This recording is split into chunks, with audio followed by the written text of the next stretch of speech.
நீங்கள் பார்த்து கொண்டிருப்பது உங்கள் ஜாஷுவா டிவி. சகல ஜனங்களுக்கும் நற்செய்தி.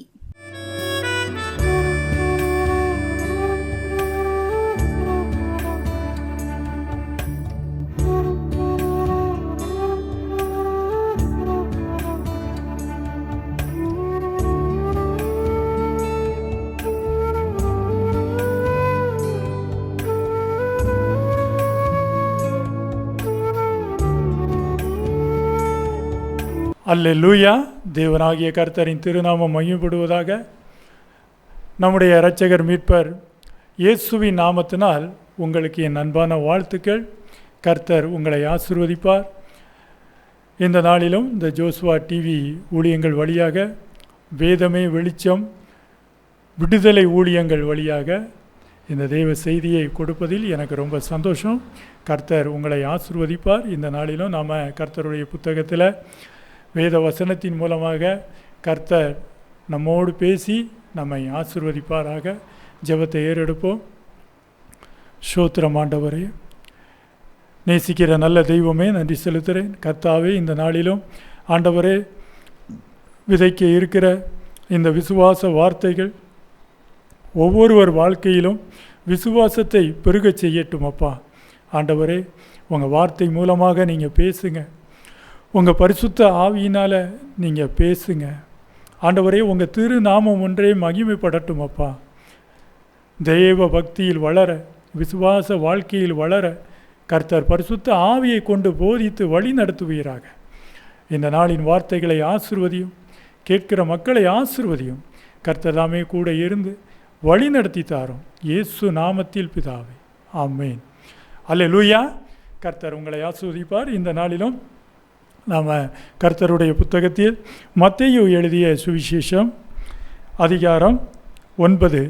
மத்தேயு எழுதிய சுவிசேஷம் அதிகாரம் 9ஆம் அதிகாரத்தில் ஸ்தோத்திரம் வசனம் பாருங்கள், 20-21.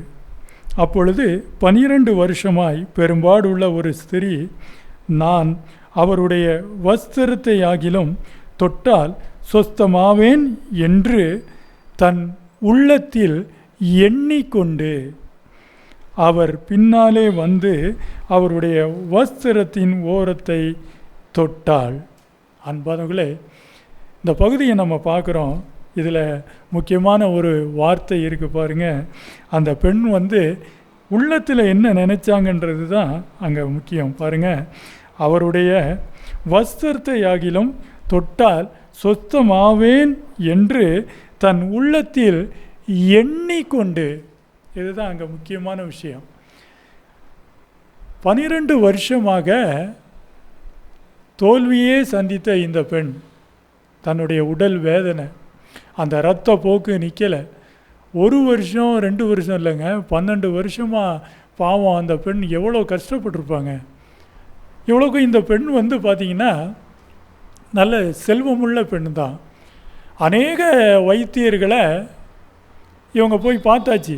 12 வருஷமும் பார்க்காத வைத்தியர்கள் கிடையாது. நிறைய பணத்தை செலவு செஞ்சாச்சு, நிறைய பணங்கள் செலவாகிருக்கு. ஆனால் உடம்பில் கொஞ்சம் கூட மாற்றம் வரல. உடம்பில் இருக்கிற வேதனை கொஞ்சம் கூட குறையலை. அந்த வேதனை அப்படியே தான் இருக்குது. ஆனால் வீட்டில் இருந்த காசு பணம் மட்டும் வைத்தியர்களுக்கு அள்ளி கொடுத்து செலவாகி போச்சு. இந்த நேரத்தில் இந்த பெண் இப்படிப்பட்ட ஒரு நிலைமையில் இருக்காங்க. பாருங்கள், 12 வருஷமும் கஷ்டம், வேதனை. அநேக வைத்தியர்கள் பார்த்தாச்சு, தோல்வி. இந்த நேரத்தில் இந்த பெண் இயேசு கிறிஸ்துவை பற்றி கேள்விப்படுறாங்க. இயேசு கிறிஸ்துவை பற்றி கேள்விப்படுறாங்க. அவங்களுக்கு என்ன கேள்விப்பட்டிருப்பாங்க? நீ அவரை சந்தித்தால், நீ அவரை போய் பார்த்தா இந்த வேதனை உனக்கு இருக்காது, அவர் இந்த வேதனையை நீக்கி போட்டு விடுவார், உனக்கு இருக்கிற இந்த இரத்த போக்கை அவர் குணமாக்கிடுவார்னு சொல்லி அவங்க கேள்விப்படுறாங்க. கேள்விப்பட்ட உடனே இப்போது இந்த பெண் வீட்டிலிருந்து புறப்பட்டு போகிறாங்க. இயேசுவை தேடி, இயேசுவை பார்க்க. அவர் அங்கே வந்திருக்கிறான்னு கேள்விப்பட்டு அந்த பெண் என்ன செய்கிறாங்க, வீட்டிலேருந்து புறப்பட்டு போகிறாங்க. எப்படி போகிறாங்க? இப்போ பாருங்கள், இவ்வளவு காலம் இவங்க வீட்டிலேருந்து போனப்போ 12 வருஷமாக இவங்க யாரெல்லாம் சந்திக்க போனாங்களோ, எந்தெந்த வைத்தியர்களெல்லாம் பார்க்க போனாங்களோ, அப்போல்லாம் இவங்க கையில் வீட்டில் இருந்து பணத்தை எடுத்துக்கிட்டு போனாங்க. வேத வசனம் அழகாக தெளிவாக சொல்லுது, இவங்களை பற்றி அநேக செல்வத்தை செலவு செஞ்சிட்டாங்க, அநேக பணத்தை செலவு செஞ்சிட்டாங்க.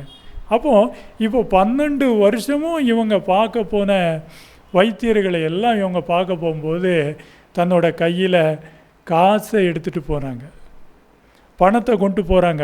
வைத்தியரை பார்க்க சும்மா வெறுங்கையோடு போக முடியுமா? நீங்கள் போவீங்களா? இல்லை. சோத்திரம்.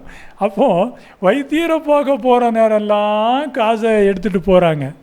இப்போ இந்த நேரம் பார்த்தீங்களா, இவங்க இந்த நேரம் வீட்டில் இருந்து இப்போது இவங்க புறப்படும்போது, இவங்க இயேசுவை நோக்கி புறப்பட்ட போது இவங்க கையில் காசை பணத்தை எடுத்துகிட்டு போகலைங்க, இவங்க இருதயத்தில் விசுவாசத்தை எடுத்துகிட்டு போனாங்க. அல்லேலூயா.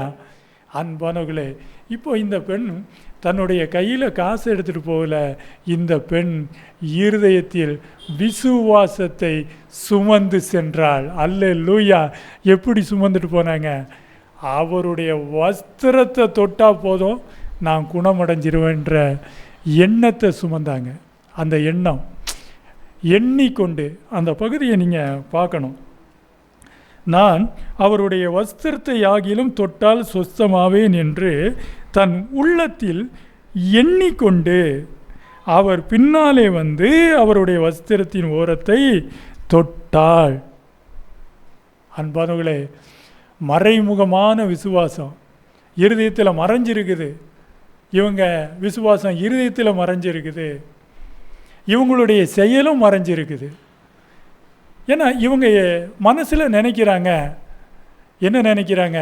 இவருடைய உடையை தொட்டால் நான் குணமடைஞ்சிருவேன், 12 வருஷமாக என்கிட்ட இருக்கிற இந்த இரத்த போக்கு நின்றோம் அப்படின்னு சொல்லி அதை மட்டும்தான் அவங்க மனசில் சுமந்தாங்க.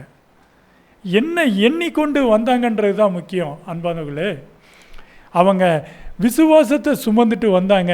இந்த எண்ணம் மட்டும்தான் அவங்க மனசில் இருந்தது. நான் குணமாகி விடுவேன் என்ற எண்ணம் இருந்தது. இதை சுமந்துட்டு வந்துட்டு தான் அவங்க வஸ்திரத்தின் ஓரத்தை தொடுறாங்க, அவங்க குணமடைகிறாங்க. இருதயத்தில் விசுவாசம் மறைஞ்சிருக்குது, இவங்களுடைய செயல் என்னன்னோ இயேசுவுக்கு தெரியாது. அவங்க பின்னால் வந்து வஸ்திரத்தின் ஓரத்தை தொட்டாங்க, ஆனால் பாருங்கள் குணமடைஞ்சாங்க. அல்லேலூயா. அன்பானவர்களே, அவங்க பூரண சுகமடைஞ்சாங்க. இயேசு சொன்னார், உன் வேதனை நீங்கி நீ சுகமாக இருன்னு சொன்னார். எவ்வளோ அழகான வார்த்தை பாருங்கள். அன்பானவர்களே, இயேசுவை தேடி வந்தப்போ 12 வருஷங்களும் பார்க்காத வைத்தியர்கள் இல்லை, செலவு செய்யாத பணங்கள் இல்லை. ஆனால் இந்த முறை இயேசுவை பார்க்க வரும்போது பணத்தை கொண்டு வரல, விசுவாசத்தை சுமந்துட்டு வந்தாங்க இதயத்தில், மனசில். அன்பானவர்களே, நினைப்பது நடக்கும். அல்லேலூயா. நீங்கள் நினைக்கிறது நடக்கும் இயேசுக்கிட்ட. இந்த வேத பகுதி நமக்கு அதை தான் சொல்லுது. தெய்வ ஆராதனைக்கு வரும்போது, நீங்கள் ஜெபிக்கும்போது, நீங்கள் ஆராதிக்கும்போது, நீங்கள் தேவ சபையில் வந்து முழங்கால் படிக்கிட்டு ஜெபிக்கும்போது, நீங்கள் உங்கள் வீட்டில் ஜெபிக்கும்போது, நீங்கள் எந்த இடத்துல இருந்தாலும் அந்த இடத்துல ஜெபம் செய்யும்போது, ஜெபங்கள் மறைவானவைகளாக இருக்கலாம். இந்த பெண் வஸ்திரத்தை மறைவாய் தொட்டது போல உங்கள் ஜெபங்கள் செயல்கள் ஜெபங்கள் மறைவானதாக இருக்கலாம். ஆனால் அதில் இருக்க வேண்டியது என்னன்னா, நீங்கள் என்ன எண்ணிக்கொண்டு ஜெபிக்கிறீர்கள் என்பது தான் முக்கியம். மனசில் நினைக்கிறத ஆண்டவர் நிறைவேற்றுவாருங்க, அதில் நீங்கள் சந்தேகப்படவே செய்யாதீங்க. இந்த வேத பகுதி, இந்த பெண்ணுடைய வாழ்க்கையில் நடந்த இந்த சம்பவம், இயேசு சொன்ன வார்த்தை நமக்கு அதை தான் உறுதிப்படுத்துது. எதை உறுதிப்படுத்துது? நீங்கள் நினைக்கிறது நடக்கும். அன்பானவர்களே, உன் விசுவாசம் உன்னை இறைச்சித்தது. ஏசு இந்த வார்த்தையை தான் சொல்ல, அந்த பெண்ணை பார்த்து சொல்கிறார், உன் விசுவாசம் உன்னை ரட்சித்தது, நீ வேதனை நீங்கி சுகமாக இருன்னு சொல்கிறார். அன்பானவர்களே, நீங்கள் வேதனைப்படாதீங்க, விசுவாசத்தோடு இருங்க. என்னை எண்ணிக்கொண்டு தேவனுடைய சபைக்கு வரோம். வரும்போதே கண்ட பேச்சு, வரும்போதே கண்ட சிந்தனை, வரும்போதே கண்டதை பார்த்துக்கிட்டு வர்றது, இப்படியெல்லாம் இருதயத்தை நிரப்பிக்கிட்டு தேவனுடைய சபையில் வந்து உட்கார்ந்தா உங்கள் இருதயத்தில் என்ன இருக்கும் சொல்லுங்கள்? நாம் குப்பைகளை எல்லாம் அள்ளி இருதயத்தில் போட்டு தேவ ஆராதனைக்கு வந்து நிற்கிறதுல எந்த பிரயோஜனமும் இருக்காது. அன்பானவர்களே, வீட்டில் இருந்து புறப்படும் போதே என்ன எண்ணத்தோட பைபிளை எடுத்துகிட்டு வர்றீங்க, இதுதான் முக்கியம். இந்த பெண் புறப்படும் போதே நிச்சயித்திருந்தாள். இந்த பெண் வீட்டிலிருந்து புறப்படும் போதே முடிவு செஞ்சிட்டா, நான் குணம் அடைஞ்சு தான் வீட்டுக்கு திரும்புவேன்னு. அல்லேலூயா. நான் வீட்டில் இருந்து போகும்போது வேதனை இருக்கலாம், நான் திரும்பி வர்றப்போ இந்த வேதனை, இந்த 12 வருஷ வேதனை என்கிடம் இருக்காது என்ற நிச்சயத்தோடு புறப்பட்டாள். இந்த புறப்படுதல் தான் அவள் என்ன நினைத்தாளோ, எதை விரும்பினாளோ அதை அவளுக்கு இயேசுவிடமிருந்து கொடுத்தது. அல்லேலூயா. அன்பானவர்களே, அப்போது நம்ம வாழ்க்கையில் இவ்விதமான எண்ணங்கள் நம்ம வாழ்க்கைக்கு ரொம்ப முக்கியமாக பார்க்கப்படுது. ஏன்னா, என்னை எண்ணிக்கொண்டு ஜெபிக்கிறோம், என்னை எண்ணிக்கொண்டு நாம் வருகிறோம் என்பது ரொம்ப முக்கியம். இந்த பெண் பாருங்க, இயேசுடைய பரிசுத்தத்தை விசுவாசித்தாங்க. இவங்க அவர் ஒரு பரிசுத்தர் என்பதை விசுவாசிக்கிறாங்க இருதயத்தில். அவங்க குணமாயிடுவேன்னு எண்ணிக்கிட்டு தான் வஸ்திரத்தை தொட்டாங்க. தொடுகிறதுக்கு முன்னால் அவங்க மனசில் இருந்த 3 முக்கிய விஷயங்கள் இருக்குது. இயேசு பரிசுத்தர், அவர் ஒரு பரிசுத்த தெய்வம் என்பதை இவங்க விசுவாசித்தாங்க. 2வது, அவர் தெய்வம் என்பதை விசுவாசித்தாங்க. 3வது, அவருடைய அதிகாரத்துவத்தை அவங்க நம்பியிருக்கிறாங்க. இந்த என்னுடைய வேதனையை போக்குகிற நீக்குகிற அதிகாரத்துவம் அவரிடம் இருக்கு என்பதை அவங்க நம்பி இருக்கிறாங்க. இந்த 3 விஷயம் அவங்க இருதயத்தில் இருந்திருக்கு. அழகா வேத வசனம் சொல்கிறது. அன்பானவர்களே, 1 சாமுவேல் 16ஆம் அதிகாரம் 7வது வசனத்தில், கர்த்தரோ இருதயத்தை பார்க்கிறார், கர்த்தரோ இருதயத்தை பார்க்கிறார், நீ என்ன எண்ணிக்கொண்டு முழங்கால் படியிடுகிறாய் என்பதை பார்க்கிறார். நீ இருதயத்தில் என்ன எண்ணிக்கொண்டு ஆராதனை செய்கிறாய் என்பதை இயேசு பார்க்கிறார். இருதயத்தில் எந்த அளவுக்கு உங்களுக்கு நம்பிக்கை, விசுவாசம் இருக்கிறது என்பதை இயேசு பார்க்கிறார். அன்பானவர்களே, நீங்கள் மனசில் நினைக்கிற வாழ்க்கை உங்களுக்கு நிச்சயம் உண்டு. அல்லேலூயா. நீங்கள் மனசில் நினைக்கிறது நடக்கும். நல்ல தெளிவாக புரிஞ்சுக்கங்க. நீங்கள் மனசில் நினைக்கிறது, இயேசு கிட்ட நீங்கள் மனசில் நினைக்கிறது உங்கள் வாழ்க்கையில் நடக்கும். ஆனால் அதை நீங்கள் எப்படி நினைத்தால் நடக்கும் என்பதை இந்த பெரும்பாடுள்ள பெண்கிட்ட இருந்து கற்றுக்கொள்ளுங்க. 12 வருஷ வேதனைகள் மத்தியிலையும் இந்த பெண் வீட்டில் இருந்து எப்படி புறப்பட்டு வந்தாங்க. அவங்க வஸ்திரத்தை தொடும்போது அவங்க மனசுக்குள்ளே இருந்த எண்ணம் என்ன, இதெல்லாம் நீங்கள் கவனிக்கணும். வஸ்திரத்தை தொட்டாங்க, குணமடைஞ்சிட்டாங்கன்றது கிடையாது. அவங்க இருதயத்தில் என்ன எண்ணிக்கொண்டு தொட்டாங்கன்றது தான் அங்கே முக்கியம். ஏன்னா ஆண்டவர் அதை தான் சொன்னார், உன் விசுவாசம் உன்னை ரட்சித்ததுன்னு. அன்பானவர்களே, நாம் என்ன எண்ணிக்கொண்டு தெய்வ சமூகத்தை நோக்கி பயணிக்கிறோன்றதில் நீங்கள் கவனமாக இருக்கணும். சங்கீதம் 20ஆம் சங்கீதம் 4வது வசனம் இவ்விதம் வேதத்தில் எழுதப்பட்டிருக்கு. அவர் உன் இருதயத்தின் வேண்டுதல்களை உனக்கு அருள் செய்வார். அவர் உன் இருதயத்தின் வேண்டுதல்களை உனக்கு அருள் செய்வார். அவர் உன் மன விருப்பத்தின்படி தந்தொருளி உமது ஆலோசனைகள் எல்லாம் நிறைவேற்றுவார். சங்கீதம் 37:4 அவர் உன் மன விருப்பத்தின்படி தந்தொருளி உமது ஆலோசனைகளை நிறைவேற்றுவார். இந்த 2 வசனத்தையும் நீங்கள் பார்த்தீங்க அப்படின்னா ரெண்டுமே ஒன்று போல் இருக்கும். அவர் சங்கீதம் 20:4, சங்கீதம் 37:4 அவர் உன் மன விருப்பத்தின்படி தந்தொழி உமது ஆலோசனை எல்லாம் நிறைவேற்றுவார். கர்த்தரிடத்தில் நீ மன மகிழ்ச்சியாயிரு, அவர் உன் இருதயத்தின் வேண்டுதல்களை உனக்கு அருள் செய்வார். இந்த 2 வசனங்களும் பாருங்கள், ஒன்றை ஒன்று எவ்வளோ அழகாக தொடர்பாக இருக்குன்னு. இந்த வசனம் வேறு அந்த வசனம் வேறுன்னு இல்லாமல் அர்த்தம் ரெண்டும் ஒன்று போல் இருக்குது பாருங்கள். ஆனால் ரெண்டும் சொல்கிற ஒரு காரியம் என்ன தெரியுமா? உன் இருதயத்தின் வேண்டுதல்களை உனக்கு அருள் செய்வார், உன் மன விருப்பத்தின்படி உனக்கு தந்தருளுவார். இந்த பெண் வாழ்க்கையில் இந்த வேத வசனம் எவ்வளவு அழகாக நிறைவேறிச்சு பார்த்தீங்களா? அந்த பெண் என்ன நினச்சி கொண்டு வந்தாங்களோ, என்ன எண்ணிக்கொண்டு வந்தாங்களோ அதை மன விருப்பத்தின்படி பெற்றுக்கொண்டாங்க. ஆண்டவரும் அதான் சொன்னார், கேளுங்க நீங்கள் பெற்றுக்கொள்வீங்கன்னு தான் சொன்னார். நீங்கள் பெற்றுக்கொள்வீங்க, நீங்கள் மனசில் நினைக்கிற விஷயங்களை உங்கள் வாழ்க்கையில் நீங்கள் பெற்றுக்கொள்வீங்க. ஆனால் அதற்கு தேவை என்னென்னா, அதற்கு உங்களுக்கு தேவை மனதில் எண்ணிக்கொள்ளுகிற விசுவாச சிந்தை, அந்த உறுதித்தன்மை. நான் குணமடைஞ்சிட்டு தான் வீட்டுக்கு வருவேன்ற அந்த உறுதித்தன்மையோடு அந்த பெண் புறப்பட்டாங்க. சங்கீதம் 145 19வது வசனம் இவ்விதம் சொல்லப்பட்டிருக்கு, அவர் தமக்கு பயந்தவர்களுடைய விருப்பத்தின்படி செய்வார்.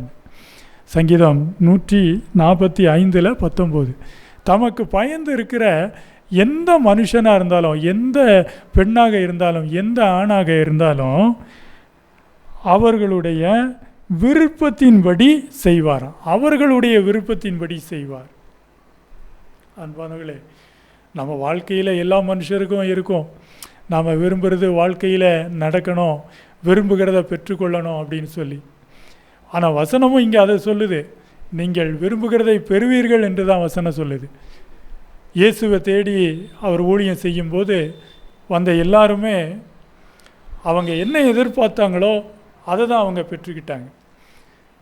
இயேசுவும் அதான் சொன்னார், அப்பத்தை கேட்குற பிள்ளைக்கு எந்த தகப்பனாவது கல்லை கொடுப்பானா? கொடுக்கறதில்ல. அப்பத்தை கேட்குற ஒரு பிள்ளைக்கு ஒரு தகப்பன் அப்பத்தை மாத்திரமே தான் கொடுப்பான். இதை சொல்லி தான் இயேசுவும் சொன்னார், கேளுங்க கொடுக்கப்படும்னு. அன்பானவர்களே, நீங்கள் என்ன கேட்கிறீங்களோ அதை பெற்றுக்கொள்வீர்கள் என்று விசுவாசியுங்கள். நீங்கள் விசுவாசம் உள்ளவர்களாய் ஜெபத்திலே எவைகளை எல்லாம் கேட்பீர்களோ அவைகளை எல்லாம் நீங்கள் பெறுவீர்கள். பாருங்கள், எவைகளை எல்லாம் கேட்பீர்களோ அவைகளை எல்லாம் பெறுவீர்கள். எவ்வளோ அழகான வார்த்தைகள் அன்பானவர்களே. இந்த வார்த்தை, இந்த வசனம் நம்முடைய மனசில் இருக்கணும். அந்த மனசில் இந்த வார்த்தை வசனத்தோடு கூட நீங்கள் இயேசுவிடம் மறைந்திருந்து நீங்கள் உங்கள் வீட்டில் ஜெபிச்சாலும் சரிதான், எங்கேருந்து ஜெபிச்சாலும் அந்த மறைவான வேண்டுதல்கள் உங்களுக்கு வெளியரங்கமாய் பதிலை தரும். இந்த பெண் இருதயத்தில் மறைமுகமாக விசுவாசித்தாங்க, மறைமுகமாக வந்து ஆடையை தொட்டாங்க. ஆனால் வெளியரங்கமான குணமாகுதலை அவங்க கண்டாங்க. அல்லேலூயா. இதுபடியே உங்கள் வாழ்க்கையிலையும் நீங்கள் பெற்று வாழ உங்கள் மன விருப்பத்தின்படி ஆண்டவர் உங்களை ஆசீர்வதிப்பார். இந்த செய்தியின் மூலமாக நீங்கள் இந்த விசுவாசமான சிந்தனைகளை வளர்த்து கொண்டு தேவ ஆராதனைகளை செய்யுங்க, ஜெபிங்க. கர்த்தர் உங்களை ஆசீர்வதிப்பார், உங்களுக்கும் ஆரோக்கியத்தை தருவார். ஜெபிப்போம். ஸ்தோத்திரம் ஆண்டவரே, நேசிக்கிற நல்ல தெய்வமே, நன்றி செலுத்துகிறோம்ப்பா. கர்த்தாவே, இந்த நாளிலும் கர்த்தர் நீர் கொடுத்து அனுப்பிய இந்த விசுவாச வார்த்தையை விதைகளை விதைத்திருக்கிறேன் அப்பா. இந்த வார்த்தைகளை கேட்ட ஒவ்வொரு குடும்பங்களும் ஆசீர்வதிக்கப்படட்டும். இந்த வார்த்தையை கேட்ட ஒவ்வொரு சகோதர சகோதரியின் இருதயத்திலும் இந்த வசனங்கள் தேவ பக்தியின் விருத்தியை கொண்டு வர ஜெபித்து வாழ்த்துகிறேனப்பா. ஆண்டவர் நாமத்தினாலே இவங்க வாழ்க்கையில் வேதனைகள் நீங்கி சுகமாக இருக்கட்டும் அப்பா. நீர் வாழ்த்தின வாழ்த்தின்படி உன் விசுவாசம் உன்னை இரட்சித்தது, உன் வேதனை நீங்கி நீ சுகமாக இரு என்ற வார்த்தையின்படி இவர்களும் வேதனை நீங்கி சுகமாக இருக்க இயேசு நாமத்தில் வாழ்த்தி ஆசீர்வதிக்கிறேன் ஜீவனுள்ள நல்ல பிதாவே. ஆமென். அல்லேலூயா.